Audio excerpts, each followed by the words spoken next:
Welcome to my YouTube channel. So today I will discuss lot का Volterra model.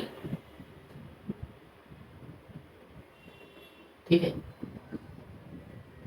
So in the previous lecture I have discussed Malthus's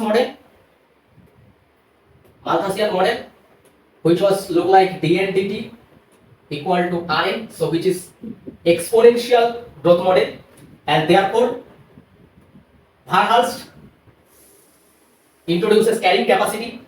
This was 1798, this was 1834, 38. Varhulst modified this Varhulst model by introducing competition among species. So this was Rn minus Cn square. Okay. And therefore, in 1925, Lott and Volterra independently proposed a model which describes the interaction of two species. So species live in a habitat. Generally, species do not live in isolation. Everybody has a few number of enemies here and there. So therefore, whenever a species has an enemies, so this species has a loss due to this species, as this is an enemy of this species. So therefore, whenever we discuss the interaction of these two species, there will be a loss of one species and a gain of other species. First, in 1925, Lotka and Volterra independently proposed a mathematical model which describes the interaction of two species. Two species, one is prey, denoted by N1, density N1, and you can say this prey is rabbit, and another species is called predator, which is denoted as N2, and you can say these are foxes. So foxes attack on rabbits for living. So whenever we discuss the interaction, so we have to write the growth equation for both the species. So for prey species, that is rabbits, if there is no foxes, then the rabbit has a exponential growth. So that is, in the absence of predator, prey population grows exponentially, that is dn1 dt equal to r1n. And similarly, for n2, if there is no prey species for predator, so predator cannot find their food, as predators depend prey to survive. So therefore, the growth of predator population will be negative in the absence of prey. So that will look like minus R2 N2. So this is exponential decreasing of predator population in the absence of prey, and this is the exponential growth of prey population in the absence of predator population. Now, if we consider the interaction between rabbits and foxes, that is prey and predator, therefore one species will lose their density. So predator will eat prey, therefore prey population lost their density, and predator population will be predator's density will increase. So therefore, in interaction, so interaction N1 N2, so this B1 N1 N2 is the loss of prey population due to interaction with predator population. So in the presence of predator population, the total growth of prey population look like this. So one is exponential growth, and this is the loss of prey density due to the predation or consumption by predators. So this will increase the density of predators. So therefore, this will be plus, and it will be B2 into N1 N2. So here this B1 N1 is the number of prey population consumed by a prey per unit time. So which is called predator functional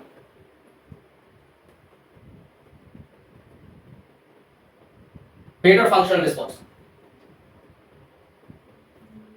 or generally functional response. So this is a following type 1 function response.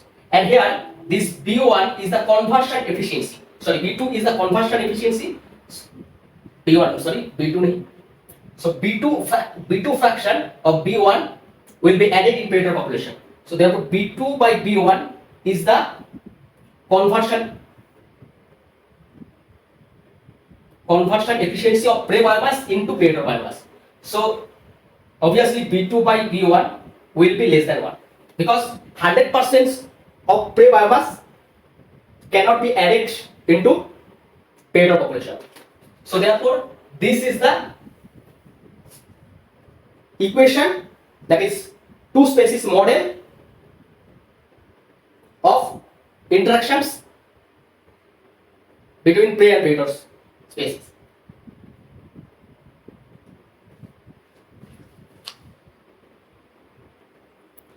So therefore this is our model.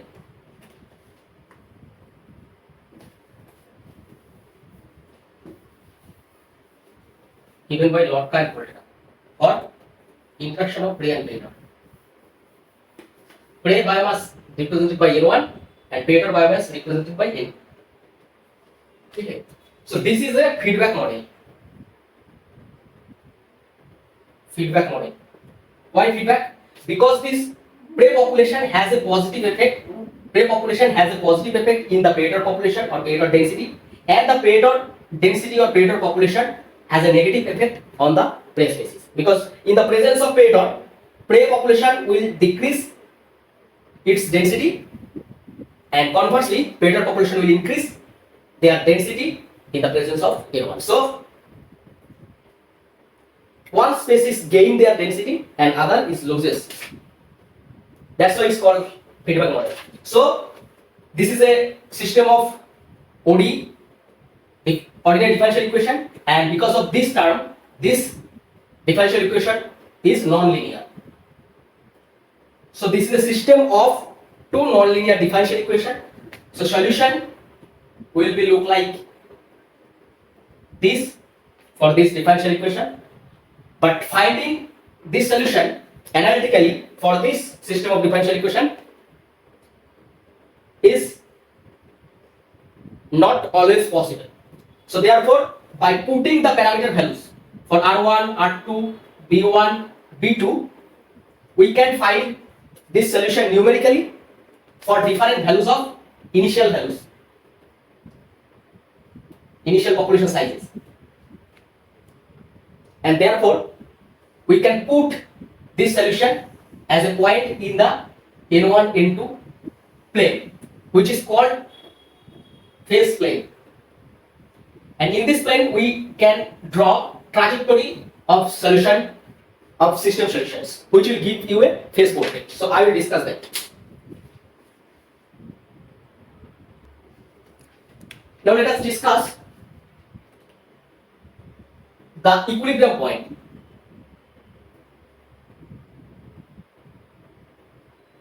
of a system of differential equations or of a predator system.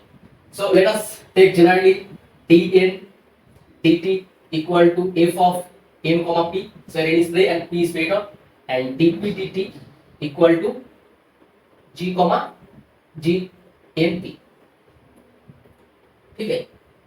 So from this you can find n comma p by putting dn dt equal to 0 and dp dt equal to 0. This will give n comma p.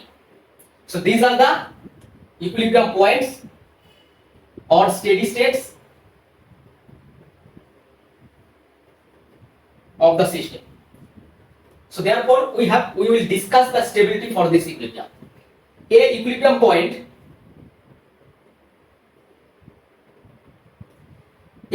point this n comma or n0 p0 will be called stable if nt comma pt approaches to this n0 p0 as t tends to infinity. So let us explain. So if this is n and this is p, and this is a solution trajectory, and this will move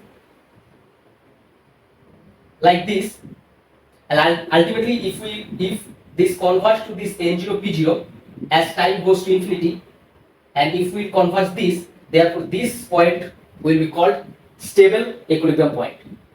Otherwise it will be unstable, and in unstable case, so if we choose initial population size from near this equilibrium point, this will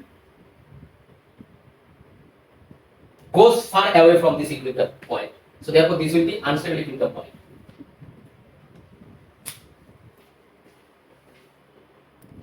Let us take the logistic growth model,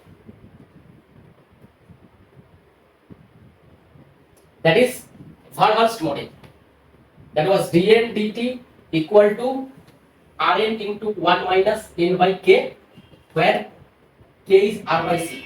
This is the competition, r is the path, and here k is the carrying capacity. So if we put dn dt equal to 0, so for equilibrium point, okay, finding equilibrium point, so put dn dt equal to 0, that means Rn into 1 minus n by k equal to 0, and this will give you n equal to 0 and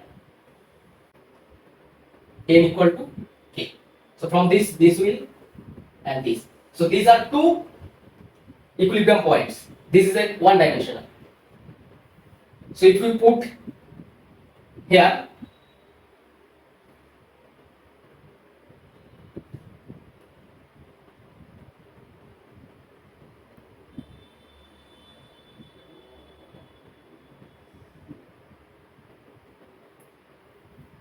so if we find this is Fn, so if you find n dash f dash n, so therefore this will be r into 1 minus n square, that is 2n divided by k.